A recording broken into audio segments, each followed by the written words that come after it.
Hi guys, this is SwestImp and a warm welcome to this LearnDirect Level 3 Certificate in Web Design Development, looking at the advantages and drawbacks of the webcasts.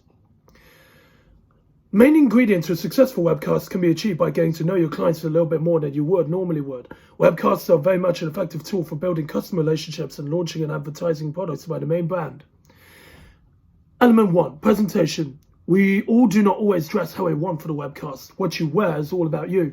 So try to put thought into this before each webcast. All webcasts should be exciting to listen to. So please be prepared with whatever you need for the visual presentation. Sitting back relaxed makes you disinterested. Thus the audience watching may be disinterested in you. Element 2, what happens? Not everyone is going to watch your webcasts. In order to put them in the game, try to grab the audience to the intention by making the content meaningful and use at least a couple of sound effects or sound samples to gain attention. You should get your audience involved by incorporating interactive side features, including live comments, Q&A, polling and statistics. Number 12, we turn our attention to feedback and interaction and perform well in face-to-face environments.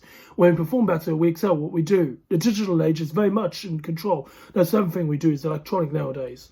Along with the growth of home working, businesses are now online. This is also known as e-commerce, already covered in Module 1. However, there are some advantages and disadvantages as we go along with how we communicate with one another. Webcasts, virtual world. Virtual education has become an increasingly common alternative to face-to-face meetings thanks to the use of electronic apparatus or what we use today. There are several advantages, including increased flexibility and can be used on an anytime operated basis. However, virtual education may not be ideal for people who wish to keep to face-to-face meetings or work their own business outside of their homes. Physical world. Regular physical interaction is the most effective way to learn, communicate, and manage socializations with other people. Each of these meaningful relationships are made through regular interactions with other people, with each connection achieved by spending time together. There are a number of huge benefits when it comes to face-to-face benefits.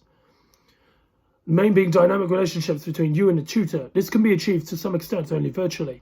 However, physical interactions fosters relationships. Face-to-face meetings also adds to the personal elements and responses and are usually up to the point.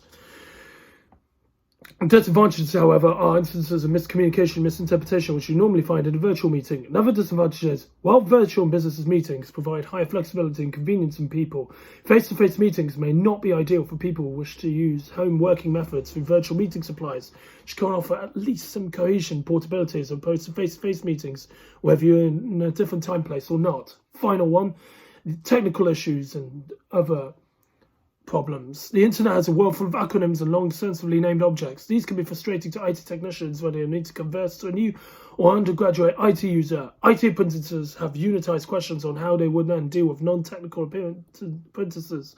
First off, define your terms from the start. This will mean including extensive technical jargon to the user or customer.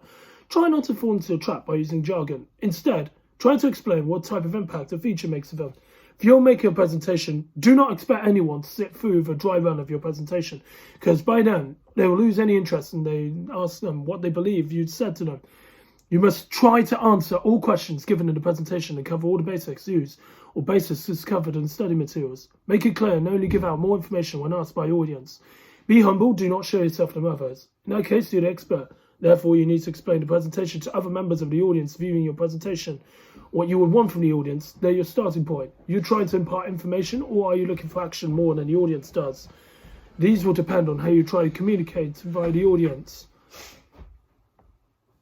Finally, be clear about what you know to the audience. Such technical detailed information may be less interesting to the audience rather than you. When demonstrating, try to use data or valued examples where needed.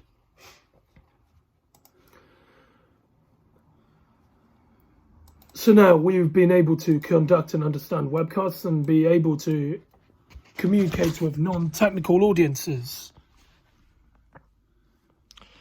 So